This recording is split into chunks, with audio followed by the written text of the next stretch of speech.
Wakati fulani kwenye maisha yako unaweza ukajikuta umepatwa na uchungu wa moyo. Yaani ni yale maumivu ambayo unayasikia ndani kwa ndani, ambayo yanaweza kama sababishwa na vitu mbalimbali. Na maumivu haya mara nyingi huwa yanaleta athari kubwa sana. Wakati mwingine inawezekana ni athari za kiafya, wakati mwingine inaweza ikaathiri mahusiano yako na watu wengine, lakini kikubwa pia inaweza ikanyang'anya furaha yako na ile hamasa ya kufanya vitu kwenye maisha. Watu wengi sana wanapata uchungu wa moyo kwa sababu pengine waliwahi kudhulumiwa. Unakuta mtu labda alidhulumiwa pesa, alidhulumiwa nafasi, au kuna kitu alikifanya akastahili jambo fulani akashindwa kukipata kwa sababu kuna mtu alimdhulumu. Wengine inawezekana kwa sababu ya kuonewa. Ameonewa kwa sababu hana nguvu, ameonewa kwa sababu hana cheo, ameonewa kwa sababu hana nafasi, ameonewa kwa sababu alishindwa kusikilizwa. Wakati mwingine mtu unakuta amesingiziwa vitu ambavyo hajawahi kuvifanya na watu wameviamini, ameaibika au amenyang'anywa haki zake fulani. Na wakati mwingine inawezekana huo uchungu kasababishwa na kusalitiwa. Kuna vitu vimetokea, unakuta mtu amemsaliti mwenzake kanisani, kazini, kwenye mahusiano, kwenye vitu vinavyofanana hivyo.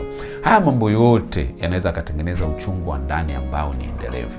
Sasa kuna vitu ambavyo kama wewe leo unapitia katika uchungu, ni muhimu kujua hatua ambazo unapaswa kuzichukua. Kwa sababu usipozichukua, mwisho wa siku uchungu unaweza ukazorotesha afya yako. Uchungu unaweza ukaharibu kabisa mahusiano yako na watu wengine. Lakini pia uchungu unaweza ukaondoa furaha ya kudumu katika maisha yako na usifurahie maisha yako yote. Usiposhughulikia, unaweza usiondoke wenyewe tu, lakini ukaendelea kudumu kwa siku nyingi. Sasa cha kwanza kabisa unachotakiwa kufanya ni tafuta mtu wa kumwambia. Tafuta mtu wa kumwambia. Ukweli ni kwamba hakuna mtu ambaye anaweza kaubeba uchungu wako, ila unahitaji kusikika, unahitaji kusema. Ni kama vile unatema sumu ya kitu ambacho kiko ndani. Kadiri unavyokaa na uchungu ndani yako bila kuongea, ndivyo unavyozidi kupata nguvu na unavyozidi kukuletea athari zaidi. Kwa cha kwanza, tafuta mtu ambaye unamwamini, mtu ambaye unajua kabisa ukizungumza naye kwa namna fulani, hata kama ana majibu na uchungu wako, hata kama ana majibu na maswali yako. Kwa sababu wakati mwingine unakuwa na uchungu na unauliza, kwa nini ilitokea? Why me? Wakati mwingine unachohitaji sio jibu la hilo swali. Unachohitaji ni mtu wa kukusikiliza ili aelewe, ili pia na wewe uone kwamba umepata nafasi ya kusikiliza. Na kikubwa kwenye hii kanuni ni kwamba msimulie huyo mtu mpaka uridhike. Msimulie mpaka uridhike. Usiachie njiani. Unajua kuna mtu anakuwa na uchungu afa anasimulia anaachia njiani, vitu vingine anaviacha. Maumivu mengine hataki kuyasema. No, ukiamua kuzungumza, zungumza 100%. Mwambie kila kitu. Kama unasikia kulia, lia. Kama unasikia kupiga kelele, piga kelele. Kama unasikia kugonga meza, gonga meza. Yaani hakikisha mpaka umeona ndani yako kuna kitu kimeondoka. Hapo ndipo utakuwa umeanza process nzuri sana ya kuanza kupona uchungu wako.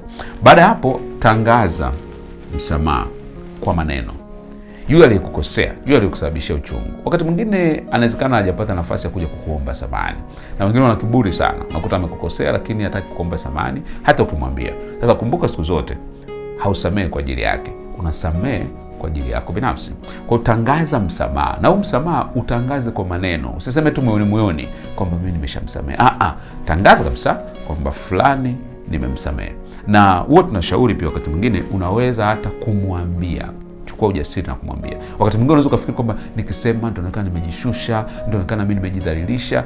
No, kumbuka alichosema kwamba haufanyi hivyo kwa sababu yake. Unafanya hivyo kwa sababu yako mwenyewe. Unaweza kumwandikia ujumbe mfupi wa maneno, unaweza tokamua kumpigia ukamwambia, unaweza tokamuona ukamwambia. Kuna kitu kitaondoka ndani yako kikubwa sana ambacho kinakuletea uchungu baada ya kuzungumza. Unapotangaza msamaha ni kusema kwamba hakuna kitu tena naruhusu kinishikilie ndani yangu na kiniumize. Na hii ni hatua muhimu sana unapokuwa katika hali ya uchungu. Hatua ya tatu ni kwamba jizuie kufuatilia maisha yao. Mara nyingi sana uchungu unaongezeka pale ambapo kila wakati unataka kujua nini kinaendelea, unataka kujua wamevaaje, unataka kujua wanafanya nini, unataka kujua wako wapi. Kadiri unavyoenda kufuatilia maisha yao, ndivyo kadiri ambavyo maumivu yako yatazidi kuwepo. Kwa sababu kanuni ya uchungu iko hivi: unapokuwa kwenye uchungu, huwa unatamani yule aliyekusababishia uchungu maisha yake yawe mabaya.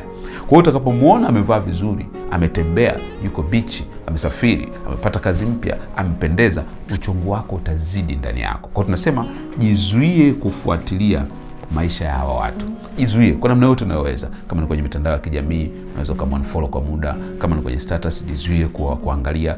Jitahidi kutengeneza ile gap, ile distance ambayo itakusaidia kutopata taarifa zao mara kwa mara, kwa sababu kadri utakapozipata, kama uchungu wako bado hujaisha ndani yako, utazidi kuongezeka. Na wakati mwingine anaweza akawa anafanya kitu ukafikiri anakufanyia wewe kwa sababu tayari una uchungu. Kwa sababu uchungu ni kama lens. Huwa unatafsiri mambo kulingana na ile na uchungu ulionao. Kwa hiyo utakapojizuia itakusaidia pia kuwa na amani zaidi. Unapoendelea kuona na kufikiria zaidi, kila anachofanya tafsiri yako inakwambia anafanya hivi kwa ajili yangu, anafanya hivi kunikomoa, anafanya hivi kunisema mimi. Kumbe wala mwenzako inawezekana anaendelea tu na maisha yake kama kawaida. Na cha mwisho kabisa ni kwamba acha kuongelea. Uwezi ukaendelea kumuongea mtu aliyesababisha uchungu afu ukaondoka katika uchungu. Watu wengi sana wakuta mtu amesababisha uchungu anamuongelea kuanzia Januari mpaka Disemba. Akikutana na mtu anamuongelea, akikutana na rafiki zake anamuongelea. Kila mahali anamuongelea. Kadiri unavyozidi kumuongelea inazidi kuongeza hali ya uchungu ndani yako. Ndio maana nikasema kama unataka kumuongelea, tumia hatua ya kwanza, tafuta mtu ambaye unamwamini. Muongelee kwa huyo mtu, mzungumzie, mtaje, kila kitu unachoweza kusema, sema. Lakini usiwe unapenda kumuongelea sana. Unamuongelea ofisini, unamuongelea nyumbani. Unakuta mtu, kuna mtu amesababisha uchungu kwenye mahusiano aliyopita, kwenye mahusiano sasa hivi kila siku anazidi kumuongelea. Unakuta mtu alisababisha uchungu na bosi aliyepita kwenye kazi yake mpya, kila siku anazidi kumuongelea. Kwenye magrupu kila siku anazidi kumuongelea. Ukiendelea kumuongelea kila wakati, ni kama vile unazidisha ile hali ya uchungu, kwa sababu unakuwa umempa nafasi kubwa ndani ya moyo na maisha yako. Kama leo uko kwenye uchungu, kuna mambo haya manne ambayo unaweza ukajaribu kuanza kuyafanya mapema kabisa. Sijajua kama yoyote kati yao umesha kujaribu kuyafanya, lakini kama hujawahi, basi chagua hata kimoja wapo ambacho una uwezo wa kufanya. Kumbuka, nafahamu kwamba ni ngumu wakati mwingine kufanya mambo haya, lakini kwa sababu ya uponyaji wako wa ndani ni muhimu sana kuyafanya, na uyafanye mapema sana bila kuchelewa. Niandike hapo chini kwenye comment niweze kuelewa, je, wewe umesha kupitia hali ya uchungu na unafikiri ni nipi kati haya ambayo yanaweza kukusaidia kutoka kwenye hali ya uchungu, au umeshawahi kuyafanya na ukaona matokeo yake? Nitafurahi sana kusoma kutoka kwako. See you at the top.